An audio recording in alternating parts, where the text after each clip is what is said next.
country, more wilderness, although touristy, but a lot more nature we've been surrounded by. And it's been nice, a more relaxing part of our trip.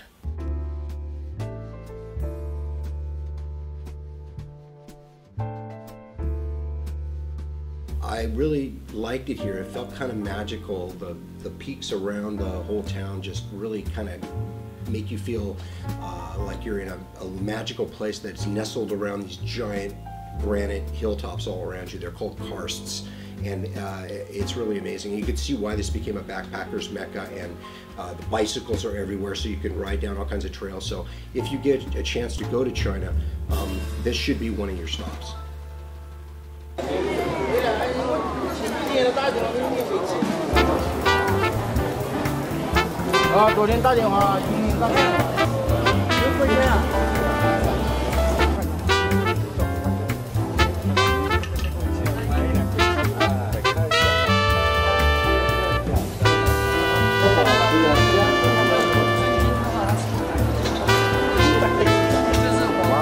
Spicy. I think it's interesting because this is like, looks like matzah or something, like it's cracker, it's hard. Okay.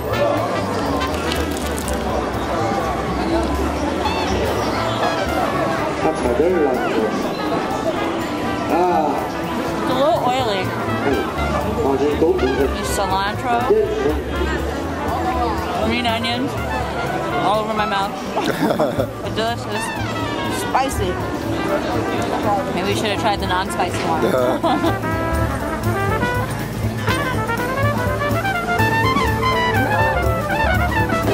kind of hot.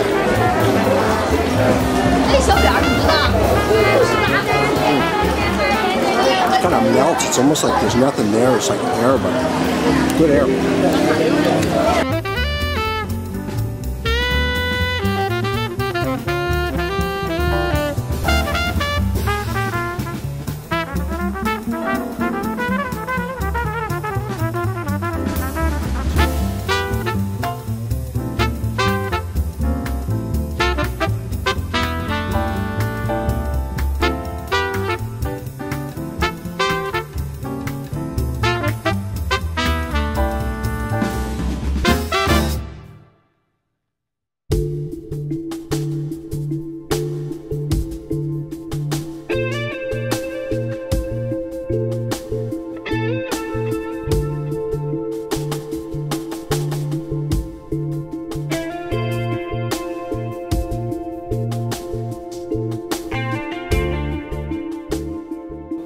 We went to one of the local tour operators and got ourselves booked on a river cruise. It's about an hour and a half on a little bamboo raft, and you lazily are pulled by the driver.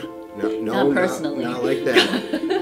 And you are lazily pulled down the river, and you're just surrounded by these giant granite karsts, and it's just beautiful. And I mean, I must have shot a million pictures and really had a good time. It was a chance for us to really relax and just be in nature for a while. And what a great way to spend part of your day, just kind of leisurely sitting on a bamboo raft while you're drifting down a beautiful river. It's really relaxing, except that right ahead of us is a little bit of a drop-off, which is kind of interesting. I don't know if you can see that very clearly, but this should be entertaining. You have to pick up your feet. Okay, we're going over the rapids, people.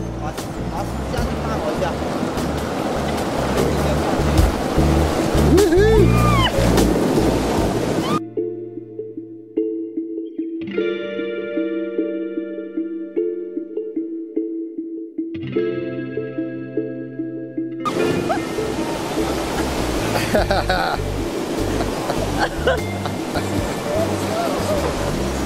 Yeah, so that was kind of entertaining.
There's 1,000 different souvenir places here from every part of China. So basically anything you wanted to buy as a souvenir in China is here in Yangshuo because they get so many tourists.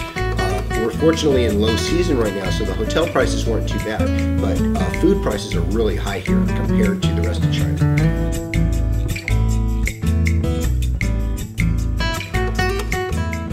Yangshuo has more than its fair share of different kinds of restaurants, but one thing that keeps popping up is a local delicacy called beerfish. It's a freshly caught carp or catfish on the bone. It's cooked in a wok along with beer, tomatoes, scallions, green peppers, and oyster sauce. Very tender. It's got a beer overtone. They definitely cook it in beer, and it's spicy.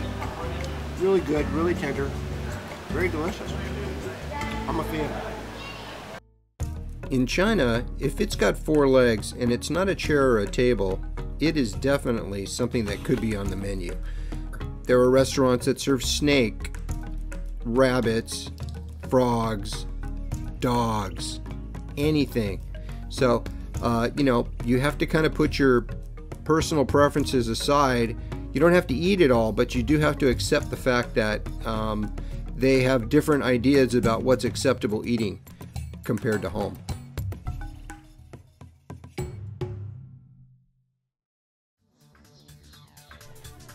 Yangshuo at night is lit up by a tremendously large show performed by 600 locals, designed by the guy who designed the opening ceremonies for the Beijing Olympics.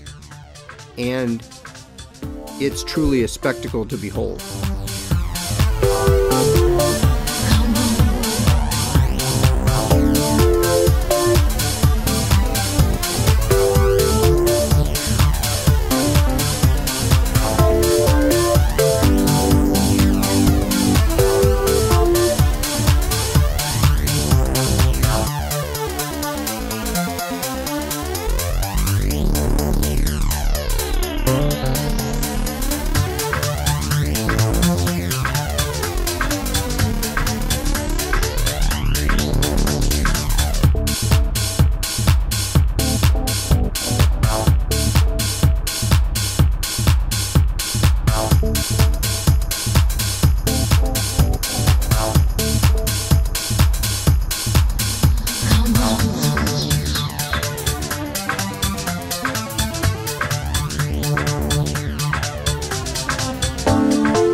Talk about a frightening and strange race to the airport. So we were picked up by a taxi at 4:30 a.m. and we get in the taxi and everything's going fine. We're driving, the guy's driving, and then we come up on this giant traffic jam of huge trucks, and basically they're all waiting to get through a way station. And so our driver, in order to get us to the airport on time, basically starts going around these trucks on the side. And I mean, it's so narrow, we've got inches on each side, and he keeps on going. He's a great driver, I mean, just amazing, and he has to actually physically move a sign out of the way to keep us going.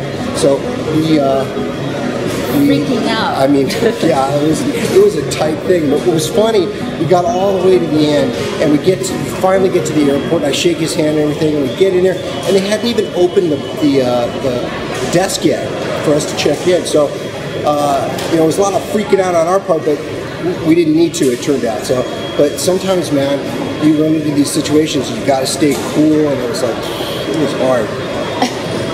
I'm still tripping out. Yeah, it was really freaky.